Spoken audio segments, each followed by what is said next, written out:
সেটা কি খারাপের জন্য নাকি ভালোর জন্য? তিনটা জিনিস আসলে আমার বেজার হয়। আর আল্লাহ রাসূল বলেছে তিনটা জিনিস এই এলাকার ভিতর ঢুকে ওই এলাকার ভিতর আল্লাহর রহমত বরকত দেয়। তিনটা জিনিসের মধ্যে একটা জিনিস হলো বৃষ্টি। একটা জিনিস কি? তাহলে বৃষ্টি হলে কি দুর্বলতা আসা যাবে? মন খারাপ করা যাবে? কষ্ট দেওয়া যাবে? অনেক মানুষ দেখবেন বৃষ্টি আসলে কয় আর অন্যদিন বৃষ্টি নামে না, আজকে আমি ধান সেদ্ধ করছি, আজকে আমার বাড়ির কাজ, আজকে আল্লাহ বৃষ্টি দিয়েছে। আছে না নাই? এটা বলা যাবে না। তাহলে বৃষ্টি আসলে মন খারাপ করা যাবে না। বৃষ্টিটাও আসছে, আল্লাহর রহমত বর্ষিত হয়। জোরে বলুন সুবহানাল্লাহ। 2 নম্বর, যদি কোনো বাড়ির ভিতর মেয়ে সন্তান জন্ম হয়, কি সন্তান? মেয়ে সন্তান। ছেলে সন্তান জন্ম হলে রহমত বর্ষিত হয়, এরকম কোনো হাদিস আমি পাইনি। আপনারা পাইছেন, শুনছেন জীবনে? শোনেন না। তাহলে যদি মেয়ে সন্তান জন্ম হয় তাহলে ওইখানে আল্লাহর কি রহমত বর্ষিত হয়।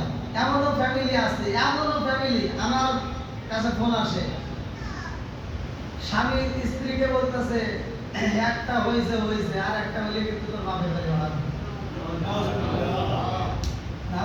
ঠিক করে কইতেছেন, ঠিক করে কইতেছেন, কিন্তু এই ঘটনা ঘটে না। মেয়ে সন্তান হলে বেজার আছে না নাই? আছে। তাহলে যে তিনটা কারণে আল্লাহ খুশি হয় আর ওই তিনটা কারণে আমরা বেজার। 3 নম্বর, যে এলাকার ভিতর মেহমান প্রবেশ করে, যে বাড়ির ভিতর হয়তো আপনার বাড়ির ভিতর আত্মীয় স্বজন আসলো, মেহমান আসলো, অনেকে মেহমান আসলে ভয় পায়, আমার বাজার করা লাগবে না, অনেকে ভয় পায়, কিন্তু এটা কি আল্লাহর রহমত বর্ষিত হয়। তাহলে কয়টা জিনিস? তিনটা জিনিস যদি যে এলাকার ভিতর আসে তাহলে কি কষ্ট পাওয়া যাবে? দুঃখ নেওয়া যাবে? দুর্বলতা আনা যাবে না।